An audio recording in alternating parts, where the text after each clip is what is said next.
You're watching Hindustan Times. I'm Aditi Prasad. Today we are going to talk about the uncivil acts of civil servants.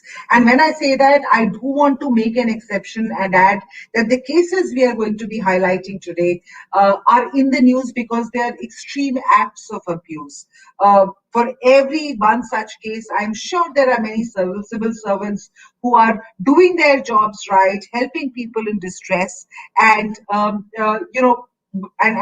managing things. But today we are going to talk about over the last few weeks, the few visuals that we've seen as many states have pressed the lockdown button to stop the spread of the virus. Very disturbing, very distressing visuals have come to light. And today we are joined by Advocate Mrinalini Deshmukh, who's a senior lawyer, to shed some light as to what are the rights of individuals who get abused by these civil servants or people who are supposed to be there to sort of help people out during these times. And I'm also joined by Kumar Anand, former Indian Administrative Service officer, who believes that these conflicts come also because many of the public, many of the people do not understand the laws that are in place and they need to be told that these laws are there. We are also going to be joined by Uday Sahai, former IPS officer, but we're waiting for him to join us in a bit. So let me start. We've seen visuals of excesses by police and by high-ranking officials enforcing the lockdown. An additional district magistrate in MP was seen slapping a shopkeeper for allegedly not knowing what a corona curfew is. A few policemen in Madhya Pradesh were next seen basically thrashing a woman who was reportedly not wearing a mask when she ventured out to buy vegetables, and this happened in Sagar, Madhya Pradesh. You see these visuals on your screen, the way they're pulling her hair, they are literally hitting her. It's not a very nice visual to see. It's not a very happy scene to see, especially coming from people who are supposed to be upholding the law and looking after our people. And then the visuals that you're seeing on your screen now is of the Chhattisgarh Surajpur IAS officer who was seen slapping a man who was reportedly out to visit his COVID positive grandmother in the hospital. His phone was also trashed, and thrown on the floor, and all these things happened. I want to talk about all these issues in focus today. We'll discuss the reasons behind such high-handedness by the police officials amid the COVID lockdown, the challenges that officials face in ensuring that people adhere to lockdown norms, and of course, where should officials really draw the line, and how much is too much. And I want to start with you, Professor Anand Kumar, and really try and understand from you, as a former top officer, I want you to respond to these videos. What is the first thought that comes to mind? Because you have also been in that position when you see these visuals. Good evening. Good evening. Let me clarify at first that I am not Professor Kumar Anand, not Professor Anand Kumar, but I am simply Kumar Anand. Yes, sir. Now, all right. The visuals you have shown, it's quite clear that such behavior on the part of civil servants are not acceptable at all, nor in from point of view of morality or social norms, they are not acceptable under the law also. So what I feel that such behavior goes against the interest of law, against the maintaining law and order uh, of the society, and it reflects badly on the behavior of civil servants themselves. Because the fact is that we have to enforce law very strictly, but at the same time, we have to have human face also. We cannot behave like that because we are not hoodlums. We are the protector of law. So this is what I feel. Without Fair enough. behaving like that, we could have enforced law, and that would have been better, more effective, and more acceptable to the society as well. Fair enough, sir. We are also joined by former IPS officer Uday Sahai. Mr. Sahai, we showed these visuals on the screen, and we are still showing them of various acts by which have been caught on camera, which have been brought to light. I put a disclaimer at the beginning of the show that this is not how everyone behaves, every IPS or every IAS officer behaves, but there are more and more cases being reported during the lockdown, and of these kind of cases. What is the first thought that comes to your mind when you see this, because you have been in that position? You've been a civil servant yourself. You've been in a position to help other people, and in a position where people have looked up to you for just and moral behavior. Exactly. When you are in the field, ma'am, you are exposed to the camera and the eyes of people around. And therefore, you have to behave yourself in a very responsible manner. Your conduct is a kind of a role model for others to follow. And therefore, as it is in police or in a law enforcement or a law and order situation, you draw in mentally you draw a concentric circles of law violation, which starts with deviance in the center. Then you have a offense. Then you have a crime. Then you have a law and order, and finally public order. So this is a typical example of a violation which would fall between, say, uh, the deviance and offense. And like traffic offense, if you commit a traffic offense on the road, you would understand that you are not beaten. They can challan you in a worst case scenario, they can impound your vehicle, but in no Right. circumstances police ever is supposed to raise hands and stuff. Similarly, not wearing mask or not following the rules of corona guidelines on road doesn't mean that we criminalize you by beating you or by. So in this case that you have shown, the last clip that you have shown, it's very shocking that not only you beat, but you first of all you observe, and when you have a force around you, you become rather aggressive and you beat, and eventually you prevail on the police to register a case, which is worst case thing to happen, because you are not only you know uh, deviating from your ideal behavior, you are also criminalizing somebody who's not a criminal. Right. 279 IPC case was registered, which is very, very sad. And wherever you go, the fellow will have a criminal case, as a record. He will, if he applies for passport, if he applies for a job, if he applies for anywhere, there is a 279 IPC, though it may be an offense, but nevertheless, offense is an offense, which is registered. So this has certainly, you know, uh, invited the wrath of the political leadership there, and they have removed him from the post. And this is true for any situation, whether you are talking about Chhattisgarh, you are talking about Uttar Pradesh or Tripura.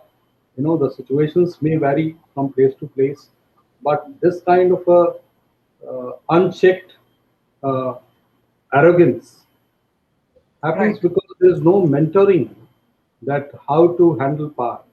If you have power, all right, you must enforce that power and you must assert that power. But the human angle or the that Lakshman Rekha, uh, you forget because you think that you are law, yourself in a my bap kind of a feudal setup. You are fed by the society that you are like a my bap and a god, and you start living up to that image, which is rather sad, and it should certainly be condemned, and there's no Right. doubt about that. my back mentality and the mentality that I have the power, so I will wield power come what may. That needs to, and for that, sensitization needs to be done. And I will come to you that with that, Kumaranand जी आपसे मैं ये सवाल पूछूंगी, but इससे पहले I want to just talk to Mrinalini Deshmukh, who's a lawyer with this with the High Court here in Delhi. And Mrinalini, how should people? I mean, your response when you see these videos as a lawyer, as a person, what are the rights of people who on the other side, who are on the receiving end of this kind of high-handedness by the people?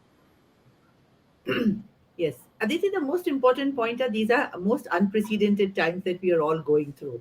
Right. This COVID has been sort of hit all of us, and I'm talking about the from basically from March of last year, 2020, which is there. Everybody is like just thrown off the rock, and one doesn't know how to deal with it. I completely understand that it is the duty of the governance and the government and the civil servants who have to bring about law and order, maybe safety, the precautions, the necessary measures that need to be taken for the common people. And I'm sure that is being done with an intention or for the common good. So I will never ever doubt the intent behind it. But Hmm. always there has to be an intent which has to be performed, or the action has to match the intent in the same manner.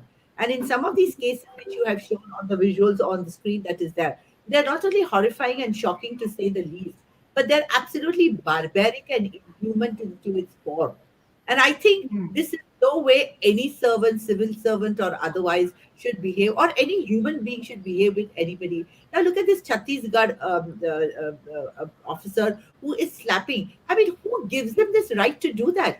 If a person has done something which, let us say, he's violated the corona guidelines, or he's violated whatever the lockdown things are there, you have to be able to teach him and tell him what is to be done. You cannot have this power, and this is all coming from a power equation. Now where is it stemming from? Let's understand the genesis of it. It is arising from me as a civil servant. I have an exceedingly high content of power with me. I can do what I want, and you better toe the line that I'm saying, because these are the rules. You better follow it, otherwise I will take law in my hand. Who has given him this power? This is Hmm. self-assumed and self sort of imposed power that he has taken. He's assumed himself to be God. He's assumed himself to be the most powerful. Then I will set you guys all right. Now this Hmm. mindset, as the Maibab, as been said by the earlier panelists, and I think that's a perfect way of putting it, is not only a mindset of being a maibab, but it is a mindset of showing that I am the one who's got a danda in my hand. I'm the one who's yielding the power, and I can treat you the way it is, or the way I want, because I am following the principles of Corona, or whatever the guidelines And are. plus, I have the stick in my hand. It's That's what not I just have that. the danda. Yeah. That's what I said. I have the Yeah. danda in my hand, and since I Okay. have the Sorry, I danda didn't in hear my hand, you. Yeah. yeah, no problem. Since I have the danda in my hand, I can do what I want, and you better toe the line. Now, I mean, completely, I mean, I understand everybody's all stressed out. Everybody has a lot of things to do, and including the civil servants. I'm not saying that they don't have to do, but then you cannot be away from your basic fiber of being a basic good human being. And in these times, you have to be all the more there. You cannot get away with murder by saying कि हम लोग बहुत stressed है, and then we have a lot of things to do. ये लोग सुनते नहीं है, अनपढ़ है. These are people who are from the streets and urchins and doing these things. And look at that lady when she was put, because she was not put. You could have. I mean, I would have said, if you want to be firm, you could have detained her for 15 minutes at a place and say, देखिए आपने mask नहीं पहना है, आप यहाँ से 15 minute से नहीं जा सकते. This is something that you will remember for the rest of your till the corona is there, that you have to wear a mask and go away. There could be certain persuasive, stronger way of getting the message across to the common man, which is there. But is this a way of doing it? And what about the victims, or the ones who are suffering? They have all the rights in law to go and say that if I've jumped, as somebody just said, that somebody has jumped the red light and jumped the traffic signal, you can only take the driver's license, and you can only, at best, in worst cases, at best, you can take the impound the, but you cannot be thrashing the person. Because similarly, in the same manner, what has been done, there could be some deterrent way of putting it, the lady in her place, by saying, अभी यहाँ पे आपको 15-20 minute आधा घंटा रुकना पड़ेगा, आप नहीं जा सकते, काइंड ऑफ थिंग, बिकॉज ताकि आप दोबारा ये नहीं करोगे. Or to tell the gentleman who was doing with the Chhattisgarh person which was there, they just, you can't kick, you can't throw his phone, you can't stamp on his phone. This is not done. This is absolutely not done. And I think we Right. should all make a very, very clear point, and a citizen's voice has to be created for the inhuman, barbaric treatment that is being given, especially in these sensitive and sort of, unprecedented times. That's very well put, ma'am. Thank you so much. But Kumar Anand ji, जैसा कि उन्होंने Yeah. बोला, वो distinction कहाँ है? Where is the distinction between sense, basically effective policing, yeah, effective, ensuring that people are following directives of the lockdown, और किसी का human rights violate करना? Where do you draw the line? How do you draw the line there? It is difficult to draw a clear-cut line because it's a combination of forces. You see, there are several parties. On the one side, public is there. On the other side, civil servants and police officers are there. And the third side is COVID. And under the situation, public also has to be dealt with humanly, and civil servants and police officers have to maintain law and order. And when both are clearly balanced, then COVID will be controlled. There are three aspects, and experiences have shown that when law and order, lockdown is enforced more effectively, the COVID is controlled more efficiently. So, law and order has to be maintained, but there are rules, there are laws, and police officers and civil servants, they can't flout the rules themselves, because if they behave as is seen in these visuals, this mindset is simply incomprehensible. If they take laws in their hand, they encourage public to take laws in their hands also. So the very purpose of maintaining law and order is defeated by such irresponsible behavior of officers, whether they are police or civil servants. Right. So, Hi. as I said, ma'am, just one or two lines. As I Please. said, Vidya Dadati Vinayam. Likewise, immense power has those who have immense power, they have to have immense patience and greater tact. What I feel that had they been shown greater patience and more tact, such incidents could have been easily avoided, and public cooperation would have been easily to gain, to get from the public. And without public cooperation, whatever force you can utilize, you can't achieve your objective, that is maintenance of lockdown. This is what I feel. Okay, sir. With great power, basically what you're saying, you need to have great power and great responsibility, and with great power comes great responsibility, and you need to have that responsibility in order to ensure the lockdown. I want to come to you there, Sahai, and ask you about the need for sensitizing officers and how best it can be done. You must have seen such cases firsthand during your service. How did you deal with them?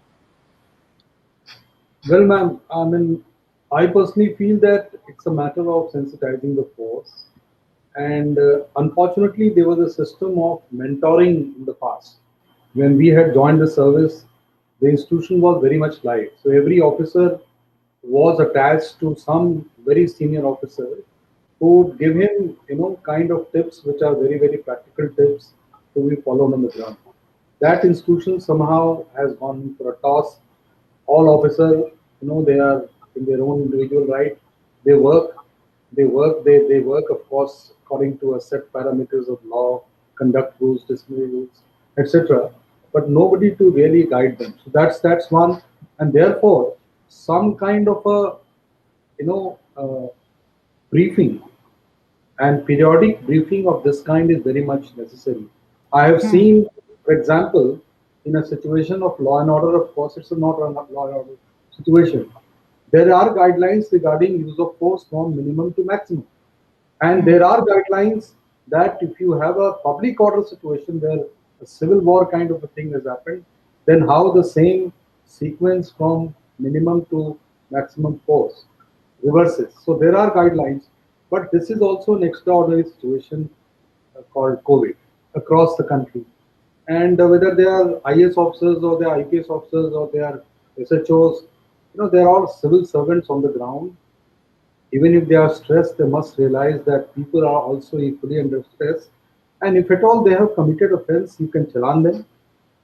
You can, ask them to submit in case they don't have money to pay the challan. You can ask them to keep their either Aadhaar card or say their driving license till the time they get the money. So that will itself deter them for all time to come. That why to get into this kind of.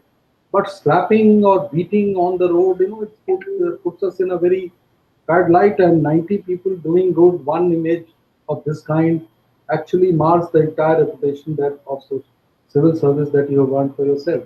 So I'm not generalizing that everybody is into this kind of act, but those who do not understand these nuances are calling for trouble, and they themselves get suspended, transferred, and more of the whole country looks at them as if they are a bunch of fools and behaving like this on the road.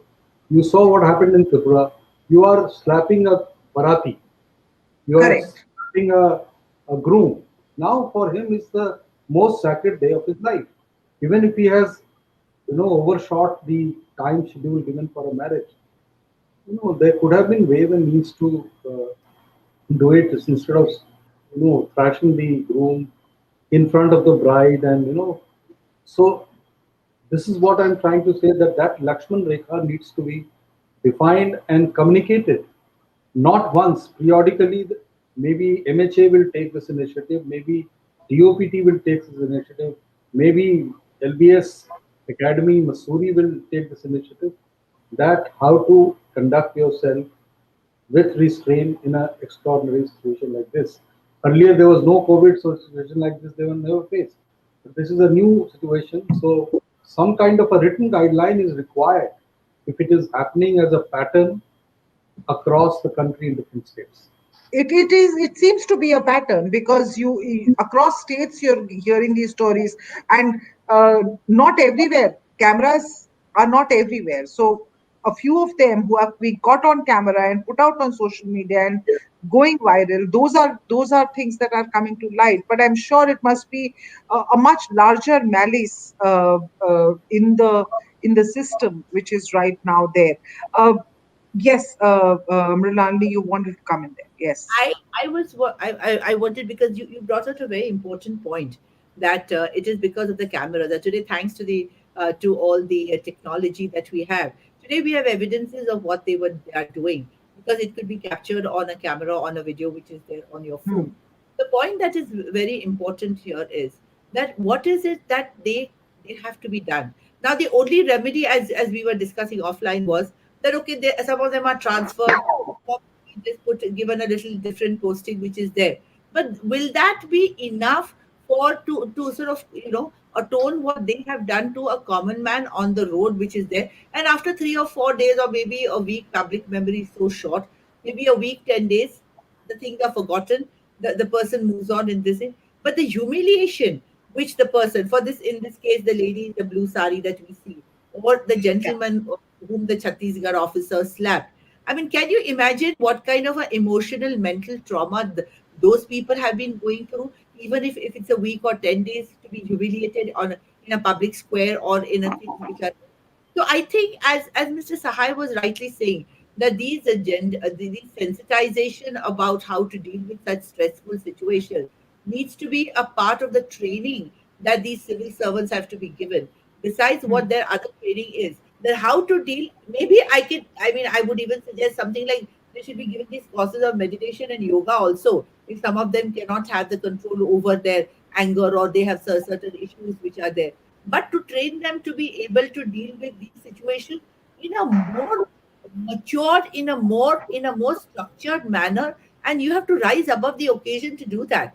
And that is the reason I feel that today the videos and the cameras and sort of the electronic media like yours and the print media also is highlighting these issues, and that is why people are talking about it, and this should also serve as a deterrent. I mean, I must say that some people like you who are bringing this forth and discussing and debating and bringing about views of different personalities and professionals is also one way making them aware that what they have done is not right. They need to improvise, and lastly and more importantly, that the rights of a common man. This is all coming from a position of power. It's a power equation that they have, and absolute power corrupts, but absolute power also makes you absolutely reckless, insensitive, barbaric, inhuman, and that cannot be permitted, is what I feel. I think that's very well said. You absolute power,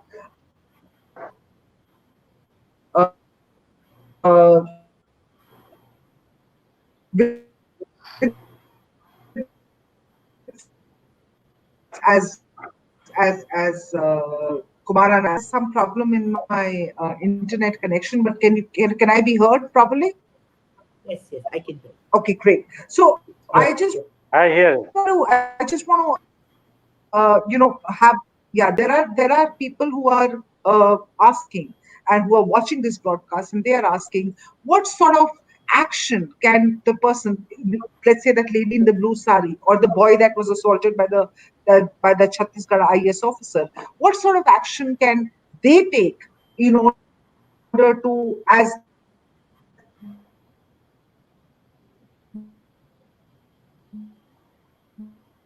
what their rights are in situations like this? Because the same thing, there's no benefit for them. What about the people who have been abused? What are their rights? What can they do? What recourse can they ask for? Was I You audible? are Did you hear asking. me? You are asking whom? Mrinalini? Mrinalini. Okay. Okay. So Mrinalini. Sorry. I think the remedy available to them is Legally, what is the yeah. recourse? Yes, yes, yes. I think the remedy available to them is a remedy which is available to any other person, even in non-COVID time, is to make a complaint with the authorities to bring to notice the, their superiors and their number one. Number two, also in cases where they are humiliated and done in a manner, I think they should not deter from making a police complaint for causing them a lot of mental and emotional trauma, and to register a case against them for behavior which has resulted in them being either battered by some of them. In that case of the Chhattisgarh police station, it is a case of being hurt. It's a case of being beating. Now, if tomorrow, if you and me are walking on the street and if I beat you up, obviously you'll go to the police station and file a complaint, and I say that I beat you up. Now, that is exactly what has to be done. Just because he is in a position of power, that does not absolve him of the what the penalties that come out of it. So a proper police complaint to bring forth with a detailed explanation in a complaint has to be made. A complaint to the effect of the behavior and the conduct has to be done, so that the tribunals which deal, the service tribunals, etc., which deal with it, they could either conduct an inquiry internally with regards to the behavior of the officer concerned, or there could be any kind of severe reprimanding situation that can arise in that. And more importantly, in a way, I don't know whether it sounds good, and there are two senior ex-IS officers over here, but somewhere a little public shaming is required to bring them to the book. Because unless there is some public shaming done for the acts that they have done, there will not be a deterrent for the others, because people are aware and sort of quite concerned about the image that they have. So I think it'll have to be a legal position of filing appropriate complaints with the authorities, which is the police or the organization where they are for, or and also some kind of awareness by what you are doing, and also a little bit of public shaming, because has to be done, because what they have done is absolutely not done. and this is what they should learn about it, and that the public like you and me, normal citizens, are feeling about it, has to be voiced. And sort of, I mean, I would go one step ahead and say, like what you're recording today, please make a link and send it to all those persons concerned. Let them know what the thoughts of the people are. Let them know what it is. That may probably serve as a deterrent.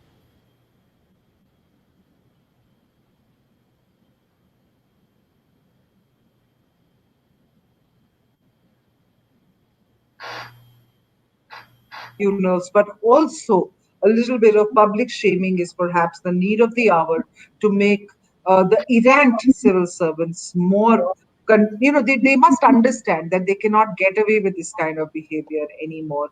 That the public is not somebody that they have to lord over, but they are there to serve the people, to make them understand what the rules are that are being flouted, and to look at ways in which to make enforcement better instead of becoming dictators on the roads themselves and creating chaos on the roads themselves. And of course, the public also needs to be sensitive because we are in a once in a century pandemic. Cooperation between public officials and between public and civil servants both is required in times of such crisis. There is no excuse, however, for assaulting people on the roads who have to leave their homes for doing unavoidable work. In the case of the Chattisgarh IS officer, the boy who was assaulted had just gone to deliver food to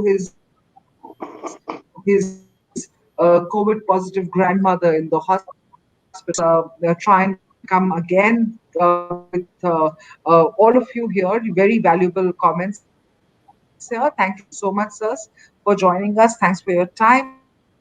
Thank you viewers for watching this broadcast. Stay tuned to handedness. Thank you so much.